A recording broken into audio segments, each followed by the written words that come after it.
जैसे ही हम महादेव की पूजा समाप्त करते हैं, हम तुरंत ताली बजाकर अपने दोनों हाथ ऊपर क्यों खड़े कर देते हैं, जैसे पुलिस के सामने कोई सरेंडर कर रहा हो। आखिर हम भगवान को क्या दिखाना चाहते हैं? क्या यह करना सही है या हम अनजाने में कोई बड़ी गलती कर रहे हैं? ज्यादातर लोग सोचते हैं कि ताली बजाकर हम भगवान को खुश कर रहे हैं या अपनी हाजिरी लगा रहे हैं, लेकिन सच तो ये है कि यह ताली महादेव के लिए नहीं बल्कि उस खजांची के लिए है जिसकी नजर हर वक्त आपके हाथों पर होती है। उसका नाम है चंडिकेश्वर। शिव पुराण के अनुसार महादेव का जो भी छड़ावा है, जिसे निर्मल्य कहते हैं, उसके असली मालिक चंडिकेश्वर हैं। लेकिन उन्हें यह अधिकार मिला कैसे? इसके पीछे एक रोंगटे खड़े कर देने वाली घटना है। यह कथा है एक छोटे से बालक विचार शर्मा की, जिसे बचपन में ही वेदों का ज्ञान कंठस्थ था। उसे शिव जी से इतना प्रेम था कि वो रोज नदी किनारे रेत का शिवलिंग बनाता और जंगल की गायों का सारा दूध उस शिवलिंग पर चढ़ा देता। गांव वालों ने जब यह देखा तो उन्हें लगा कि दूध बर्बाद हो रहा है। उन्होंने बालक के पिता यज्ञदत्त से शिकायत कर दी। क्रोधित पिता जब नदी किनारे पहुंचे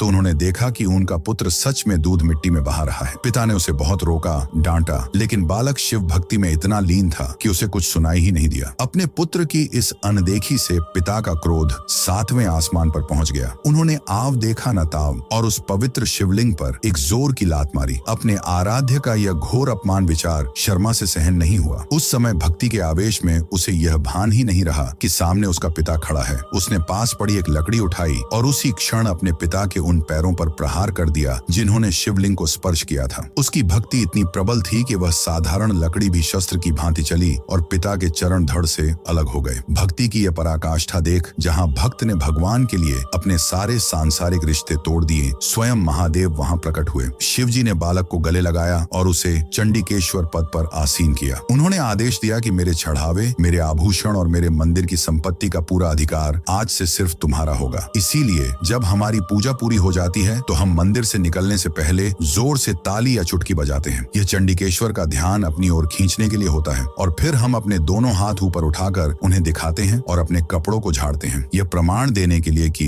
हे चंडिकेश्वर, देख लो, मैं महादेव के दर्शन करके जा रहा हूँ। मैंने शिव की संपत्ति, धन या आभूषण का एक कण भी नहीं चुराया है। मैं अपने घर सिर्फ भक्ति लेकर जा रहा हूँ, संपत्ति नहीं। मेरे हाथ खाली हैं और मन पवित्र है। तो अगली बार ताली बजाते समय अपने खाली हाथ जरूर दिखाना, वरना आपकी पूजा अधूरी मानी जा सकती है। महादेव के ऐसे परम भक्त के लिए कमेंट में जय चंडिकेश्वर जरूर लिखें।